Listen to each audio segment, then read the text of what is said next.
Good morning students, how are you all? I hope you all are fine. Today we are going to start a new lesson, that is footprints without feet. Okay, from name only we can understand that footprints are visible but feet are not visible. Okay, it means this is a story of one invisible man. One scientist was there who discovered one medicine, okay, and he himself took that medicine, okay, and became invisible. So we are going to read that does he use or misuse his discovery, कि क्या उसने अपनी जो discovery है उसको proper तरीके से use किया या उसका मिसयूज़ किया. So let's start the lesson. The two boys started in surprise at the fresh muddy imprints of a pair of bare feet. What was a barefooted man doing on the steps of a house in the middle of London, and where was the man?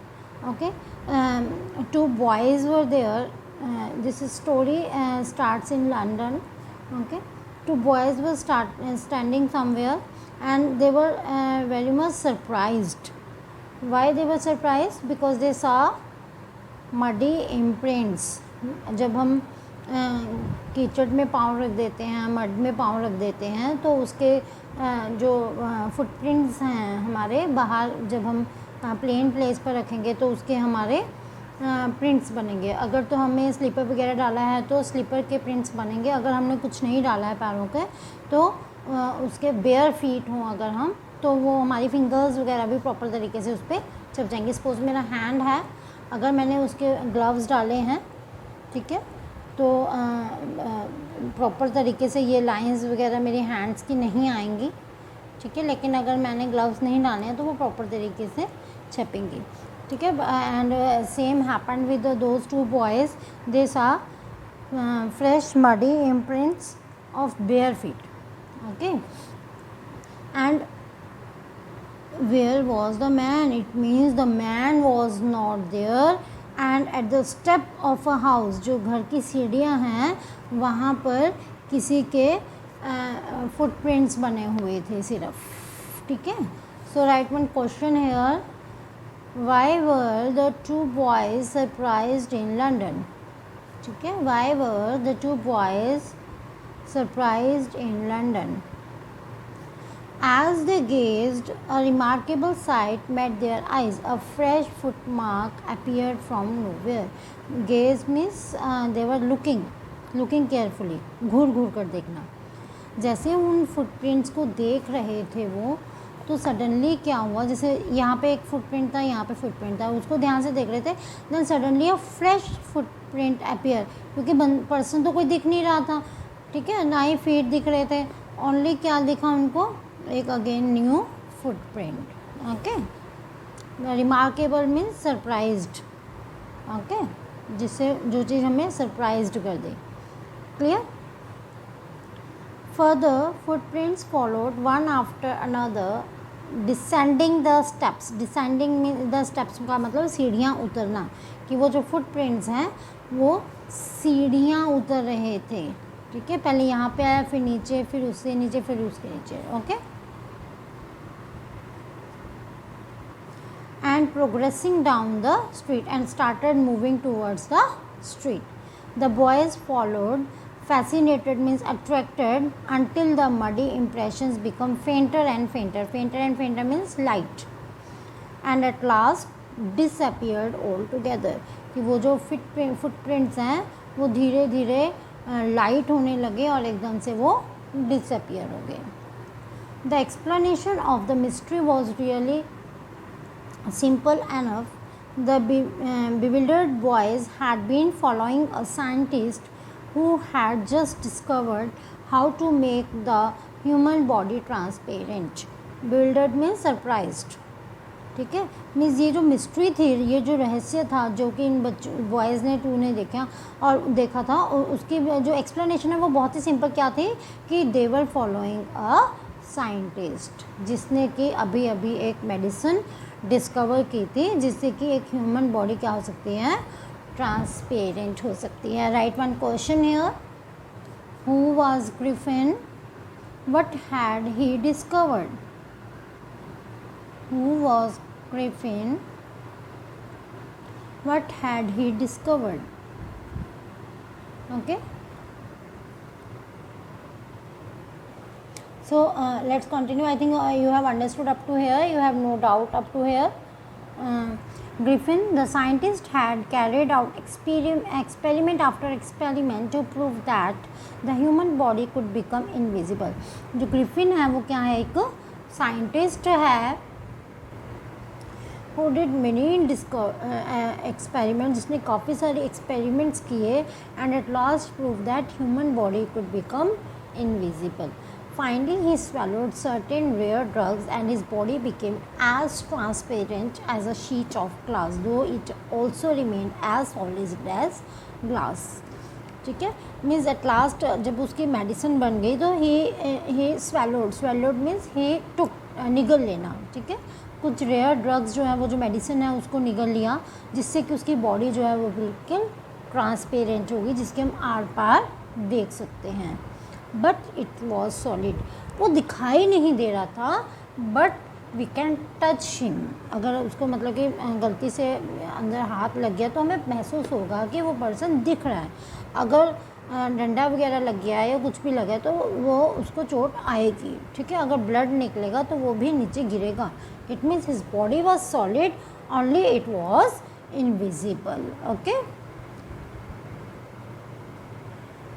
brilliant scientist though he was, Griffin was rather a lawless person. Lawless person means the person who do not follow the law. वो person जो law को proper follow नहीं करता, law को break करता है. So firstly write one question here. How did Griffin become invisible? What did he do after being invisible?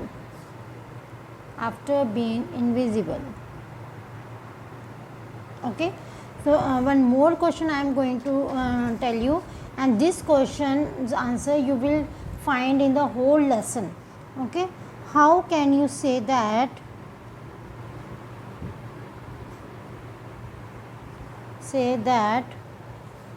Griffin was a lawless person?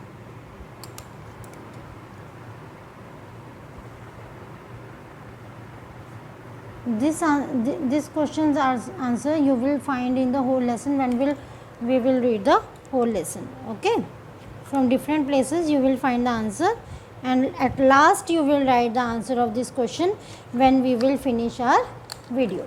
Okay, means when we finish the whole lesson.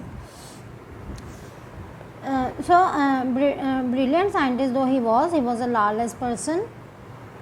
His landlord disliked him and tried to eject him. Eject का मतलब है throw him out, उसको बाहर निकालने की कोशिश की. In revenge का मतलब होता है बदला लेना. Griffin set fire to the house. Griffin ने क्या किया, उसके घर को आग लगा दी. Okay, to get away without being seen he had to remove his clothes. ठीक है, उसको क्या करना पड़ा, अपने आप को बचाने के लिए. what did he do?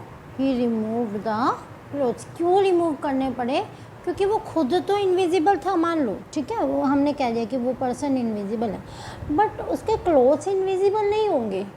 ठीक है, जो चीज़ वो वियर करेगा वो इनविजिबल नहीं होगी. सपोज शूज़ डाले हैं तो शूज़ विजिबल होंगे, हैट डाली है तो हैट विजिबल होगी, ग्लव्स डाले हैं तो ग्लव्स विजिबल होंगे, हैंड्स दिखने लगेंगे, ग्लव्स दिखने लगेंगे. ठीक है, मतलब क्लोथ्स तो विजिबल होंगे, सिर्फ उसकी बॉडी जो है वो इनविजिबल है.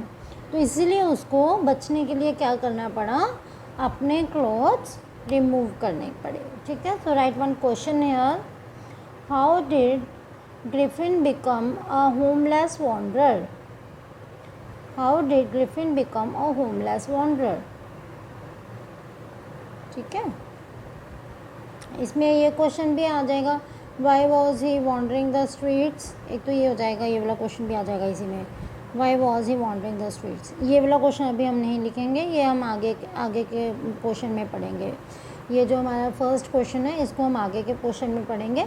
और ये वाला क्वेश्चन हम अब कर लेंगे, why was he wandering the streets, this and this will be the same answer, will have the same answer, ठीक है। To get away without being seen, he had to remove his clothes.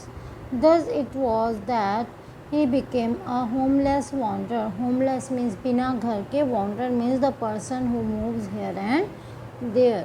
क्योंकि जिस घर में वो रहता था उसको तो आग लगा दी, अब वहाँ से भाग गया और इनविजिबल भी हो गया। Without clothes, without money and quite invisible, बिना कपड़ों के, बिना पैसों के और पूरी तरीके से इनविजिबल, जो कि दिखाई। Until he happen to step in some mud and left footprint as he walked. कब तक वो इनविजिबल रहा? जब तक कि उसका पाँव एक मड में नहीं पड़ गया, ठीक है।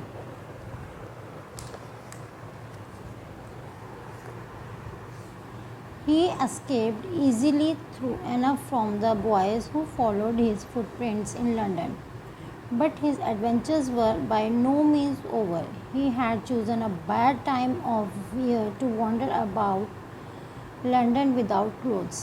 ठीक है, उन बॉयज़ से तो वो आसानी से छूट गया, क्योंकि जैसे जैसे पहले धीरे धीरे जो फुटप्रिंट्स हैं वो लाइट होते गए और लास्ट में क्या हो गए, वो इनविजिबल हो गए, ठीक है। तो उनसे तो वो बच गया, लेकिन जो उसके जो बुरा टाइम है, उसका जो एडवेंचर है वो ख़त्म नहीं हुआ था, बिकॉज जो वो विदाउट क्लोथ्स घूम रहा था, that time was very bad, ठीक है। London with it was mid winter, the air was bitterly cold and he could not do without clothes, ठीक है। तो अब बहुत ठंड का मौसम था, मिड विंटर था लंदन में, ठीक है, और बहुत ठंडी हवाएं चल रही थी, बहुत ठंड थी। सो क्लोथ्स के बिना तो रह ही नहीं जा सकता। Instead of walking about the street, he decided to slip into a big London store for warmth. तो उसने सोचा कि गलियों में घूमने की बजाय वो एक बिग लंदन स्टोर में चला जाए, ठीक है। तो यहाँ पे क्वेश्चन बनाओ, why did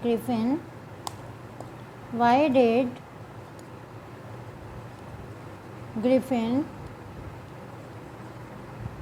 decide to enter big London store, okay clear. तो इसमें आपका यही आ जाएगा कि विंटर सीजन था, ठीक है, और वहाँ पे वो यहाँ पे ऐसे नहीं रह सकता था बिना क्लोथ्स के। That much is for today बेटा, we will continue our lesson tomorrow. Bye students.